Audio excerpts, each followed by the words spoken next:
Excited for this guy whose name I'm going to read off of this paper. First comic of the night from Winnipeg's funniest person with a day job, Coghlan, everybody.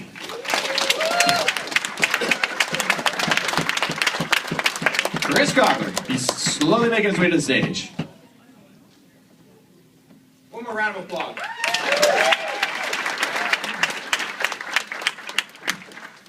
Thank you very much, everybody. Sorry I was slow, as you can see.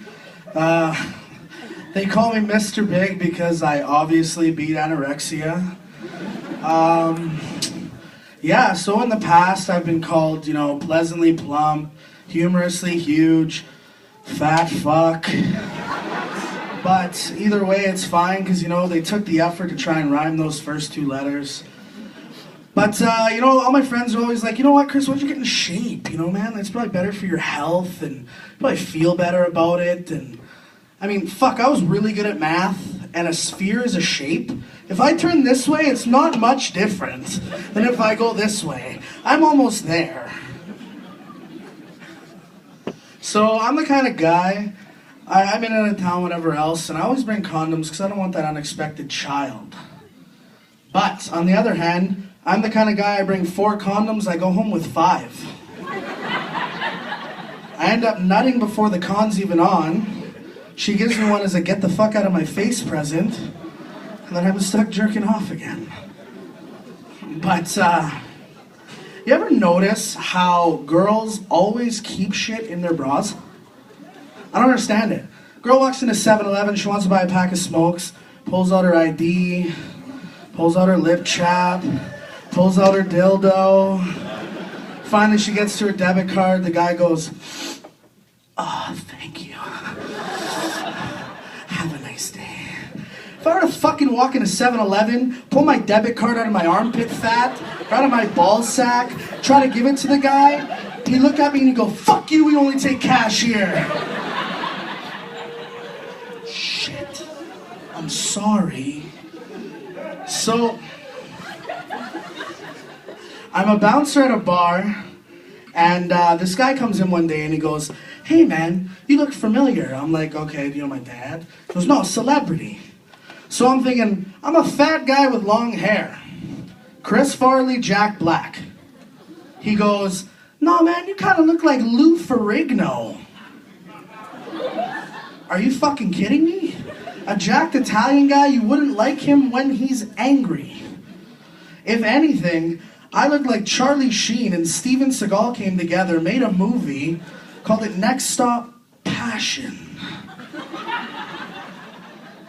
So, I got a 14-year-old sister, and by today's standards, she's probably already having sex, but that's besides the point.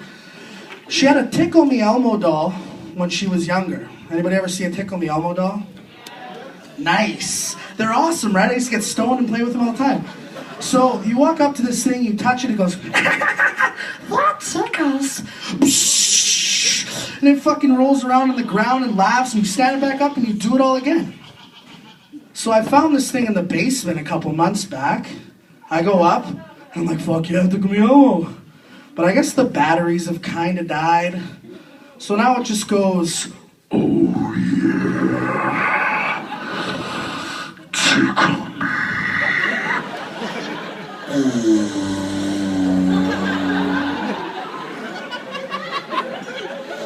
It went from Tickle Me Elmo to Tickle Me Creep Show.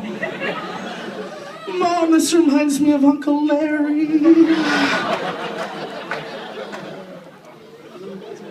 So, you ever notice how the most beautiful couples will pop out the most ugly babies? Like this girl I know, she was a 10, her glorified sperm donor was a 10, and I can't see my baby, it's just so cute. So I'm fucking holding this thing in my hand. Its head is as big as my fist. It has pointy ears, googly eye, she had a gremlin. Honey, you can't feed that after midnight, you can't get it wet. That thing isn't gonna last very long in the real world. So I'm gonna end with this joke. I walked into an ice cream shop. They advertised 2,000 flavors. I go, "Steak? Yup. Chicken? Yup. What about pussy?" He goes, "Yeah, well, it cost you $50. Story of my life." So now I'm eating this ice cream cone. I look at the guy and I go, man, this ice cream, it tastes like shit. He goes, bro, you gotta slow down and take smaller licks. Thank you very much, everybody. My name is Mr. Bigg. Make sure to tip your servers generously. Have a great night.